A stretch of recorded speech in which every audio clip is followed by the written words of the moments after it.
भावनात्मक और आध्यात्मिक सूखापन हम सभी को समय समय पर परेशान करता है। ये सुखद नहीं होता। हम चाहते हैं कि ये फिर कभी ना हो, लेकिन अगर ये समय ज्यादा लंबा ना चले तो ये जानलेवा नहीं होता। हम इससे उबर जाएंगे। नमस्कार, मैं हूं क्रिस्टोफर सिंह और आज के ताजा कार्यक्रम में एक बार फिर आपका स्वागत है। जब आपको पर्याप्त पानी नहीं मिलता तो शारीरिक रूप से भी यही होता है। जी हाँ, आपको प्यास लगती है, आपको पानी पीने की इच्छा होती है, लेकिन ये ज्यादा देर तक नहीं चला तो आप ठीक रहेंगे। लेकिन अगर ये ज्यादा देर तक चलता रहे तो क्या होगा? फिर क्या होगा? सबसे पहले आपका मुंह सूख जाता है, आपके होंठ फट जाते हैं और बहुत जल्द आपके रक्त की मात्रा, जिसमें ज्यादातर पानी होता है, कम हो जाती है।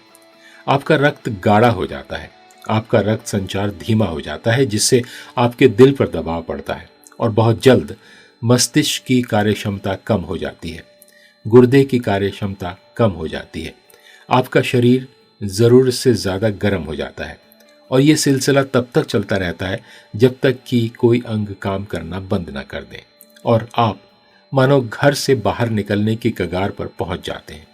और यह सब पानी की कमी की वजह से ही होता है। यीशु एक कुएं के पास एक सामरी स्त्री से मिले और प्यास की इस पूरी घटना को एक आध्यात्मिक रूपक के रूप में इस्तेमाल करते हुए उन्होंने उससे कहा, बाइबल में लिखा है यूहन्ना उसका 4 अध्याय 13 और 14 वचन में, यीशु ने उसको उत्तर दिया कि जो कोई ये जल पिएगा वो फिर प्यासा होगा, परंतु जो कोई उस जल में से पिएगा जो मैं उसे दूंगा वो फिर अनंत काल तक प्यासा ना होगा, वरन जो जल मैं उसे दूंगा वो उसमें एक सोता बन जाएगा जो अनंत जीवन के लिए उमड़ता रहेगा।